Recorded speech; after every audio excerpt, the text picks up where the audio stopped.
9 of 63. I wish they'd have been 28 of 63, you know?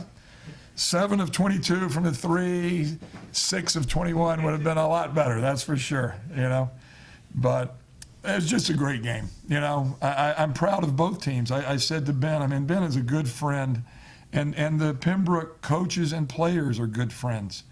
And I thought it was just a great basketball game. It captured the atmosphere of the NCAA tournament and postseason play. Both teams were fighting as hard as they could fight and playing pretty well, playing at a pretty high level. I think Pembroke shot 50%. What did we shoot?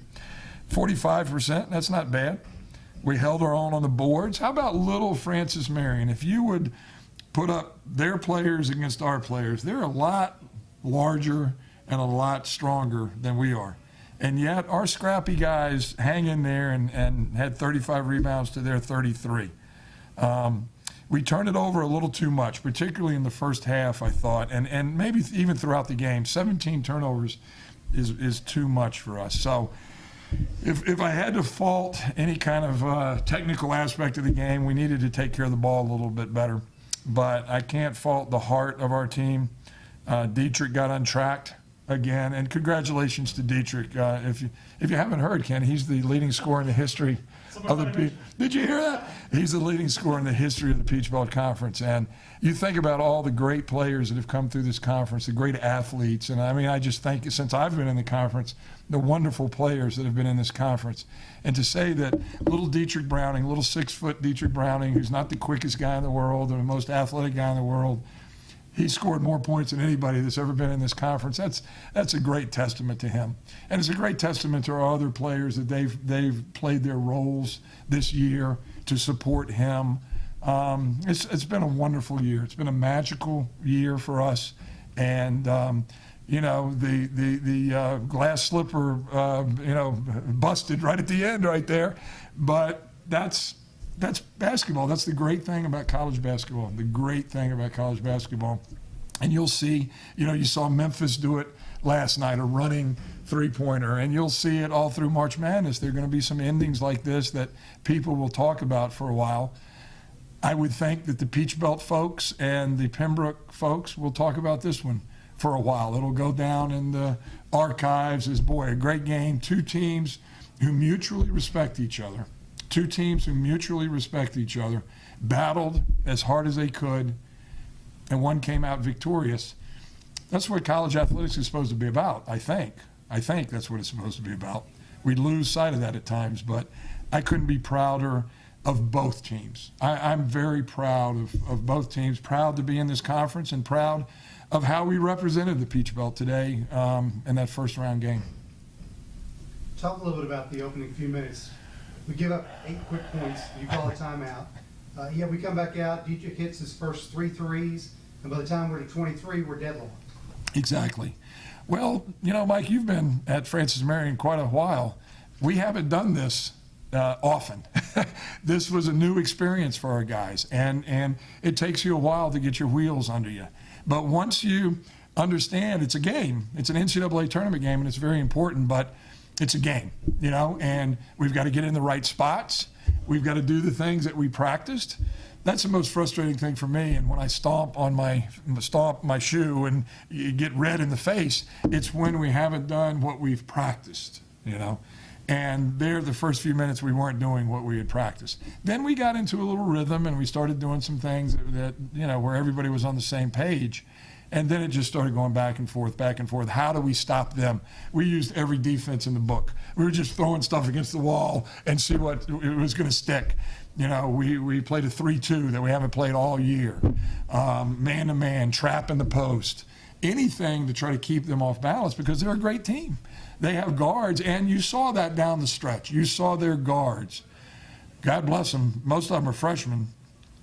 Some of them are freshmen. We're going to have to play them again. But they made big shots down the side. Watts, you know, got you to 15 feet and boom. You know, boom, boom. But that's what good players do. So, you know, I think 72 is not, how many did they score? 75. Yeah, 72 is not bad. 75 is bad. If we'd given up 72, I would have been okay. But we gave up 75. That was 3 points too many. But, you know, we were just trying to find a way to stop them all night and let our seniors play. You know, our seniors, Dietrich, he was great again tonight. You know, and our other guys too, Judah, and, you know, and Brandon. How about Brandon hitting that last shot? That was big. 5 seconds. But we've done it all year. Ryan hit one to get us in overtime, and Warren hit one to get us in overtime, and now Brandon hit us one to overtime. But the difference in this story was Pembroke hit that prayer at the end, and it was answered. I thought we defended it pretty well. I was a little worried. I looked up, and there was 5 seconds to go. I said, "Oh my Lord, we're not gonna defend, or we're gonna do like some other knuckleheads and run on the floor or something." You know, you've seen all kinds of crazy stuff happen this year. There's 5 seconds left. Match up. And I thought we defended it pretty well. You know, we could have maybe trapped him, but we did. We had 2 guys there, and I mean, you make him. I don't know how far was it. It was a long shot, wasn't it? Yeah, it was almost as far as my dang motel down there, and no, it was far. It was far, but God bless him. It was a great shot, you know. So, hats off to them.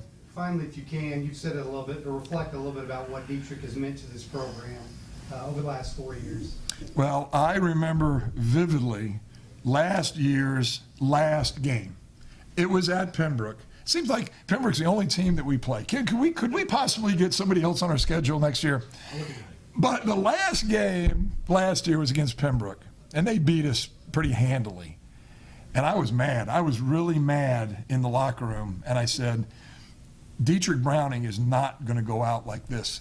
I said, whatever we have to do, whoever we have to bring in here, however hard we have to work in the off season, Dietrich Browning is not going to go out this way in his senior year.